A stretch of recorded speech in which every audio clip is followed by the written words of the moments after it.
And because the numbers are not on their side, the people of Kenya with Kenya Kwanza, they started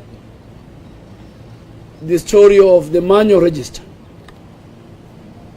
which again, the election laws are very clear at what stage and at what moment the commission will employ a complementary mechanism. When the manual register has failed, and in their panic mood and desperation, you are aware they started profiling the staff of IEBC ethnically and regionally. They started profiling. Now they have gone further and started profiling the stakeholders, the contractors, and the staff of IEBC by intimidating them, threatening them, arresting them, confiscating their gadgets, including telephones and computer and laptops, in order to access crucial information relevant to the technology that is going to be deployed for use in the coming election. Branding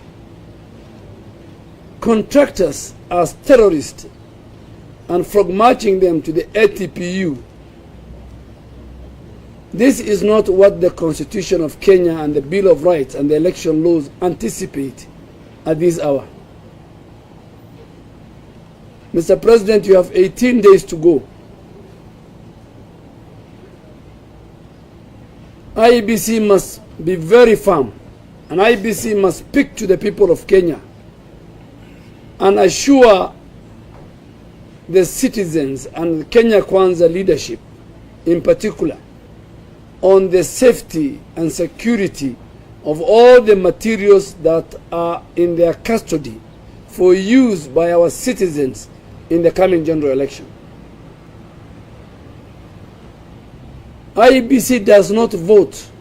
IEBC's function in the Constitution and in the Election Act and in their own act is to manage the process of a free, fair, transparent, and peaceful election. We are seeing a system where now, in their desperation, that Azimio is going to lose the election, and they will lose the election. The numbers are not adding up. There's a scheme to cause chaos, use state apparatus, arrest, and we are watching them, and we are telling the international community, the observer missions, the EU, the African Union, they must all, and the citizens must all come to stand and protect IEBC. We, the Kenya Kwanza team, led by William Samoei Ruto, we have campaigned, we have sold our agenda and our manifesto. We are sure of winning this election. And we want a peaceful, transparent, credible elections to be conducted by IEBC in the next 18 days. So we are telling President Kenyatta and his project, the Azimio, that in your desperation, do not circumvent the Constitution. And all observer missions must take note of that. That there is a scheme to disrupt elections. There is a scheme to manipulate elections.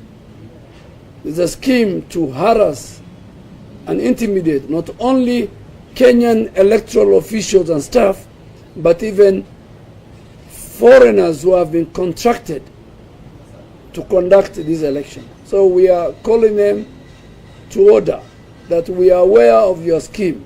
We are aware of even where you have established in private buildings a backroom IEBC sort of transmission center. We will be talking to the country in due course and tell you where the Minister for ICT and his cohorts is aware, where you are putting up a similar, contrary to the law. The law says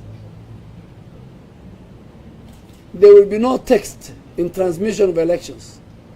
Therefore, so Mr. Kenyatta and your project, please, they must assure the country on the safety and security of the of all materials, including all that are in place, so that Kenyans can exercise their sovereignty to elect a free